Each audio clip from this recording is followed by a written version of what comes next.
കാട്ടവരാതം അതാണ് പരമസുന്ദരി. സത്യം പറഞ്ഞാൽ ഞാൻ തിയേറ്ററിൽ നിന്ന് ഫസ്റ്റ് ഹാഫിന് ഇറങ്ങിപ്പോയേനെ. പക്ഷേ സിദ്ധാർത്ഥ് മൽഹോത്രയുടെ ആ ചാർമും ഗ്രേസും പിന്നെ പരദേശിയ പാട്ട് അത് കിടിലൻ തിയേറ്റർ എക്സ്പീരിയൻസ് തന്നെയായിരുന്നു. പിന്നെ ആ പാട്ടിന്റെ ആ ഒരു ബാക്ക്ഗ്രൗണ്ട് സ്കോറൊക്കെ ഇടയ്ക്കിടയ്ക്കിന് മിന്നായം പോലെ വന്നു. ഇതൊക്കെയാണ് തിയേറ്ററിൽ പിടിച്ചിരുത്തിയ ഏറ്റവും വലിയൊരു സേവിങ് ഗ്രേസ് എന്ന് വേണമെങ്കിൽ പറയാം. ട്രെയിലറിൽ നിന്ന് ഞാൻ കുറച്ചെങ്കിലും എന്റർടൈൻമെന്റ് പ്രതീക്ഷിച്ചു. ഇമാതിരി മലങ്കൾ ടൈറ്റ് പോകുന്ന ഞാൻ പ്രതീക്ഷിച്ചില്ല. ഞാൻ കുറേ വർഷം മുന്നേ എടക്കാട് ബറ്റാലിയൻ എന്നൊരു സിനിമ കാണാൻ പോയി. അതേ അവസ്ഥ തന്നെയായിരുന്നു. അതിലും പാട്ട് മാത്രം കൊള്ളാം, സിനിമ വൻ ദുരന്തം. ഇവിടെയും പാട്ട് മാത്രം കൊള്ളാം, അല്ലെങ്കിൽ കുറച്ച് സീൻ കൊള്ളാം, സിനിമ മൊത്തം ദുരന്തം. ബോളിവുഡിന് മാത്രം ഇങ്ങനെ ഇത്രയും എഫേർട്ട് ഇടാത്ത ലേസിയ റൈറ്റേഴ്സിന് കിട്ടണമെന്ന് ഞാൻ ആലോചിക്കുന്നത്. ഇത് ഏതോ 90-80 കാലഘട്ടത്തെ ഒരു കഥ പോട്ടെ, പക്ഷെ ഒരു രീതിയിൽ റൊമാൻറ്റിക്കലിയോ ഇമോഷണലിയോ കോമഡി വൈസും കണക്ട് ചെയ്യാത്തൊരു ബ്ലണ്ടറാണ് എഴുതി വെച്ചിരിക്കുന്നത്. മാഡോക്ക് പ്രൊഡക്ഷൻസ് ആണ് ഈ സിനിമ പ്രൊഡ്യൂസ് ചെയ്തത്. അവരിത് എങ്ങനെ ഈ കഥ ഏറ്റെടുക്കുന്നതാണ് ഞാൻ വേറെ ചിന്തിക്കുന്നത്. ഇവർക്ക് കേരളം എന്താണെന്നറിയില്ല, കേരളത്തിലെ ആൾക്കാർ എങ്ങനെയാണെന്ന് അറിയില്ല. ഇത് ഏതോ ChatGPT നോക്കി അതിലെ കഥയെടുത്ത് സ്ക്രിപ്റ്റ് ആക്കിയ പോലത്തെ ഒരു അവസ്ഥയാണ് ഇതിനകത്ത്.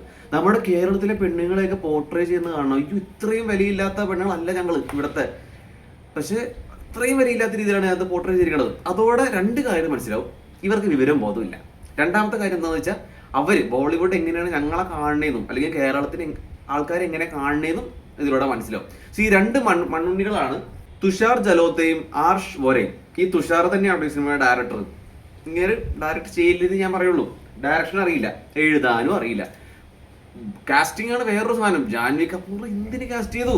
എന്തോരം നല്ല മലയാള നടിമാരുണ്ട്, നന്നായിട്ട് ഹിന്ദി പറഞ്ഞ കുറേ മലയാള നടിമാരുണ്ട്. അവർ എന്നിട്ട് കാസ്റ്റ് ചെയ്തുകൂടാ? ഇതിനകത്ത് ജാൻവി കപൂർ മലയാളം കേൾക്കണം, അയ്യോ എന്തൊരു ക്രിഞ്ച് അടിപ്പിച്ച് കൊല്ലും, അമ്മാതിരി ശോകം മലയാളം ഉണ്ട്.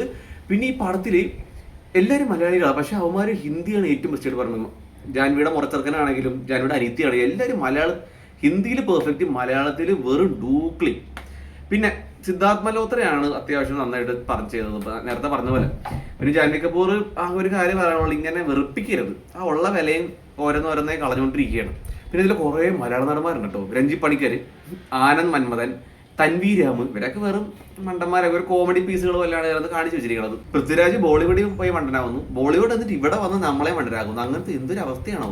ഹേയ് ബോളിവുഡ് പീപ്പിൾ, ഞങ്ങൾക്ക് ആകെ ഒരു കാര്യം പറയാനുള്ളൂ, ഞങ്ങൾക്ക് ആകെ ലാംഗ്വേജിന് കുറച്ച് ഡിഫറൻസ് ഉള്ളൂ. നിങ്ങൾ ഹിന്ദി പറയുന്നു, ഞങ്ങൾ മലയാളം പറയുന്നു, അല്ലാണ്ട് വേറെ ഒരു വ്യത്യാസമില്ല. ഇങ്ങനത്തെ ദുരന്തം പറ്റി സ്ക്രിപ്റ്റ് എഴുതി ഞങ്ങളുടെ വില കളയരുത്. അല്ലെങ്കിൽ നന്നായിട്ട് പഠിച്ചിട്ട് അതേപോലെ എഴുതി എക്സിക്യൂട്ട് ചെയ്ത് വയ്ക്കുക. പിന്നെ വേറൊരു കാര്യമാണ്, ഈ പടത്തിന്റെ ബഡ്ജറ്റ് ഒരു 40-50 കോടി ബഡ്ജറ്റാട്ടോ. ഒരു നല്ല ക്യാമറമാൻ ഈ സിനിമയിലില്ല. എന്തുവാടി ഒരു നല്ല ക്യാമറമാൻ? ഈ പടത്തിലെ കുറെ സീനൊക്കെ, അതും കുറെ ചങ്ങനാശ്ശേരി സീനൊക്കെയാണ് കേട്ടത്, അതൊക്കെ വെറും സീരിയല്, പക്കാ സീരിയല്. അതൊക്കെ മെനക്കി എടുക്കായിരുന്നു. പിന്നെ ഒരു കളറിംഗ് ഡിപ്പാർട്ട്മെന്റ് പോലും വളരെ ലോക്കൽ സെറ്റപ്പിലാണ് ചെയ്ത് വെച്ചിരിക്കുന്നത്. അത് മാഡോ പ്രൊഡക്ഷൻസിലാണ് ഇത്രയും വൃത്തികെട്ട വർക്ക് ഞാൻ ആദ്യമായിട്ട് കാണുന്നത്. പിന്നെ ഡയറക്ഷൻ മോശമെന്ന് നേരത്തെ പറഞ്ഞിട്ട് ഒരു റീസൺ എന്ന് വെച്ച് കഴിഞ്ഞാൽ, ഇതിനകത്ത് സിദ്ധാർത്ഥ് മൽഹോത്രയും ജാൻവി കപൂറും സ്ട്രീറ്റിലൊക്കെ ആൾക്കാർ കൂട്ടി നടക്കുന്ന ഒരു സീക്വൻസ് ഉണ്ട്. അതിനകത്ത് നല്ല ക്രൗഡ് ആയിട്ട് എല്ലാവരും മുന്നിൽ, അവരുടെ മുന്നിൽ. അപ്പോൾ ആ ക്രൗഡിൽ അത്ര റാൻഡം ആൾക്കാരാണ്. അവരൊക്കെ പറഞ്ഞ് പഠിപ്പിച്ച് നടത്തിയിരിക്കുന്നത് നമുക്ക് കണ്ടാൽ മനസ്സിലാവും. അത്രയും ആർട്ടിഫിഷ്യൽ. ഓവറോൾ പരമസുന്ദരി നല്ല ഒരു പരമ ഊള സിനിമ തന്നെയാണ് ഈ പടം. മലങ്കൾട്ടായിട്ട് ആസ്വദിക്കാൻ വേണമെങ്കിൽ കാണാം, അല്ലെങ്കിൽ സ്വന്തം റിസ്കിൽ പോയി കാണാനേ പറയുള്ളൂ.